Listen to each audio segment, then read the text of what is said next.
अस्सलाम वालेकुम दोस्तों, बाबर आजम को साउथ अफ्रीका के खिलाफ होने वाली T20 सीरीज के लिए सिलेक्ट कर लिया गया है। इससे पहले जो दो तीन सीरीज पाकिस्तान की हुई हैं, एशिया कप हुआ है, उसके अंदर बाबर आजम को ज़ेर गौर नहीं लाया गया था। जो हमारी सीरीज़ हुई यूएई के अंदर अफगानिस्तान और बांग्लादेश के साथ ट्राई सीरीज़ हुई थी, उसके अंदर बाबर आजम को पहले शमूलियत उसकी नहीं हुई। उसके बाद उससे पहले जो बांग्लादेश के खिलाफ हमारी सीरीज़ होम के अंदर हुई, उसके अंदर उनको शामिल नहीं किया गया। और उसके बाद जो एशिया कप हुआ है उसके अंदर भी उनको शामिल नहीं किया गया। अच्छा, एशिया के कप के बाद दोबारा से एक बहस छिड़ी क्योंकि हमारा मिडिल ऑर्डर काफ़ी ज़्यादा एक्सपोज हुआ एशिया कप के अंदर, बल्कि उससे पहले जो यूएई की दूसरी सीरीज़ थी हमारी, ट्राई सीरीज़ थी पाकिस्तान यूएई और अफगानिस्तान की, उसके अंदर भी उसमें बांग्लादेश भी था, तो उसके अंदर भी हमारा जो मिडिल ऑर्डर बैटिंग थी काफ़ी ज़्यादा एक्सपोज हुई। उस वजह से दोबारा से एक बहस छिड़ी कि हमें जो हमारा मिडिल ऑर्डर है वहाँ पे एक ऐसा एक्सपीरियंस बैट्समैन चाहिए जो कि इनिंग को लेके चले, जो कि एंकर रोल अदा करे ताकि टीम को संभाला दिया जा सके। तो उसके बाद जब ये बहस छिड़ी तो सबसे पहले जो बड़ा नाम आया वो बाबर आजम का आया। और उसकी एक बड़ी रीज़न, दो बड़ी मैं समझता हूँ बड़ी रीज़न्स हैं। एक सबसे बड़ी रीज़न ये है कि बेशक वो बहुत अच्छा प्लेयर रहा है, बहुत अच्छी क्लास है उसकी, उसकी माजी की परफॉर्मेंसेस काफ़ी अच्छी रही हैं। और दूसरा जो उसकी मेन रीज़न थी कि उसकी जो फ़ैन फॉलोइंग है, क्योंकि ये चीज़ें बहुत ज़्यादा असरअंदाज होती है। जैसे मैं आपको एग्जांपल देता हूँ कि इंडिया और पाकिस्तान मैचेस आपस में मोस्टली नहीं खेलते। ये जो एशिया कप हुआ इसमें बहुत ज़्यादा मसाइल हुए पाकिस्तान इंडिया के, जैसे हैंडशेक का मामला हुआ, ट्रॉफी ना लेने का मामला हुआ। तो ये सारी जो चीज़ें होती हैं, हालांकि इंडिया इस टाइम अगर कहें तो आप क्रिकेट की सुपर पावर है, लेकिन वो फिर भी पाकिस्तान से खेलता है इवेंट्स के अंदर। उसका सबसे एक जो मेजर रीज़न है वो ये है कि ब्रॉडकास्टर जो है वो चाहते हैं कि पाकिस्तान इंडिया का मैच हो, क्योंकि जो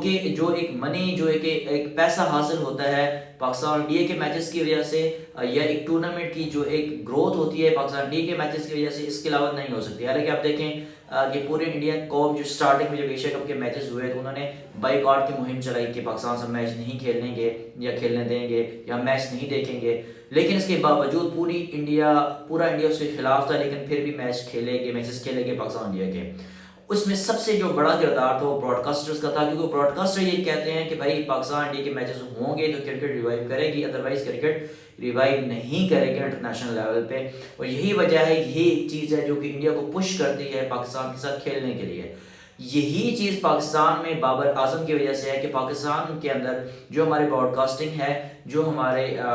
जो शेयर खरीद सेल होते हैं पाकिस्तान क्रिकेट के,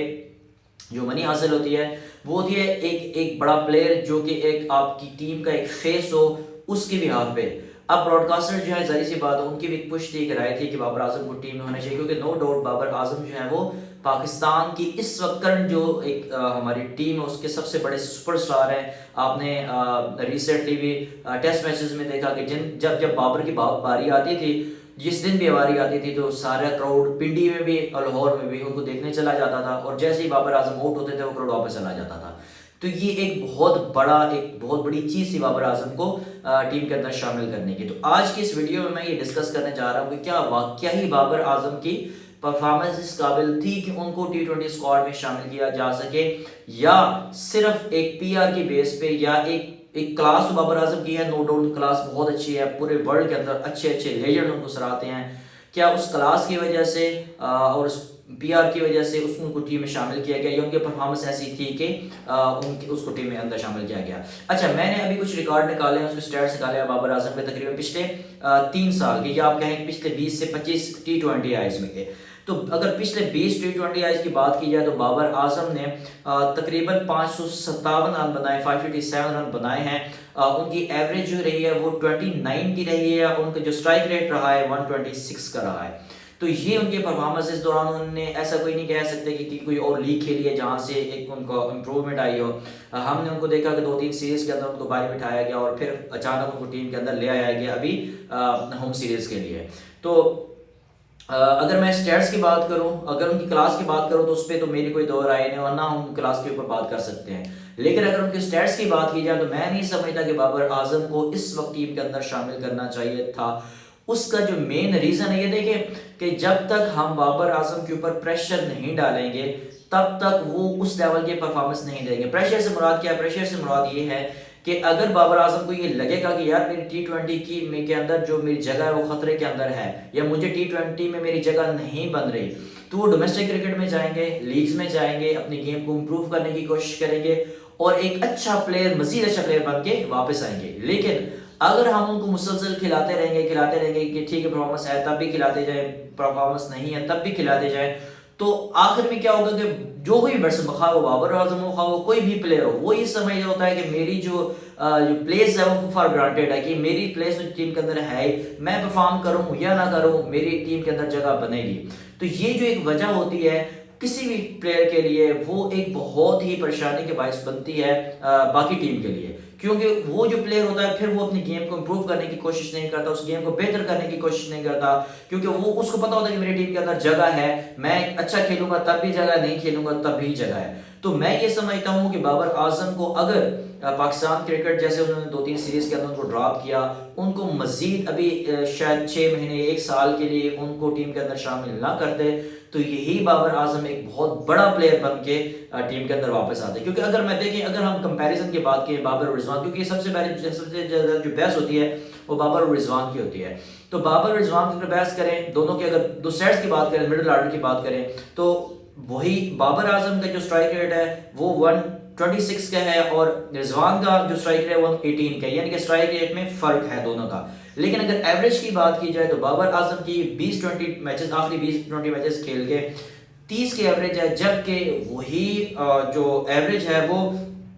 रिजवान की 142 की है। तो मैं समझता हूँ अगर मिडिल ऑर्डर में अगर जगह बनती थी एंकर के लिए, क्योंकि जाहिर सी बात हमारा सबसे बड़ा मसला यह था कि बाबर और रिजवान ओपन करते हैं तो वहाँ पे हमारा अच्छा अग्रेसिव क्रिकेट नहीं खेलते, हमने उनको मिडिल ऑर्डर में बैटिंग देनी है। जैसे कि अभी माही हसन जो उन्होंने बताया कि नंबर 3 पे आके बाबर बैटिंग करेंगे, तो उस सूरत में अगर एंकर रोल की बात की जाए तो मैं समझता हूँ कि रिजवान उससे स्टैट्स वाइज बेशक रिजवान उस इतना बड़ा प्लेयर नहीं है, उस इतना क्लासी प्लेयर नहीं है, लेकिन अगर फाइटर की बात की जाए, अगर फॉर्म की बात की जाए, तो बाबर आजम की जगह मैं समझता हूँ रिजवान ज्यादा बेहतर एक ऑप्शन हो सकते थे एंकर रोल के लिए, कि एक साइड पे एंकर करते साथ में दूसरे प्लेयर्स खेल रहे होते। तो ये मेरा जो ख्याल था वो मेरा ये ख्याल है कि बाबर आजम के वनडे के अंदर जगह बनती थी, लेकिन T20 के अंदर मैं समझता हूँ अभी बाबर को थोड़ा सा मजीद टाइम देना चाहिए था, ताकि वो बिग बैश खेलते, बाकी लीग्स खेलते, अपनी गेम को इम्प्रूव करते और फिर टीम के अंदर वापस आते। तो आपकी क्या राय इस हवाले से, क्या बाबर आजम को T20 स्क्वाड के अंदर शामिल होना चाहिए था, या उनको लेके आना थोड़ी ज्यादा जल्दी है, उनको मजीद अभी टाइम देना चाहिए था? जो भी आपकी राय है आपने कमेंट्स के अंदर बताना है, ताकि मुझ तक भी आपकी राय पता पहुंचे कि फैन इसके बारे में क्या सोचते हैं। क्या वो सिर्फ बाबर आजम से प्यार की वजह से वो चाहते हैं कि वो टीम के अंदर वापस आए, या क्या उनकी परफॉर्मेंस ऐसी थी कि उनको टीम के अंदर वापस ले जाया जाए? तो अपने कमेंट्स, अपने आरा मेरे कमेंट्स बॉक्स के अंदर कीजिएगा। तब नेक्स्ट वीडियो मिलते हैं, अपना ख्याल रखिएगा, अल्लाह हाफिज़।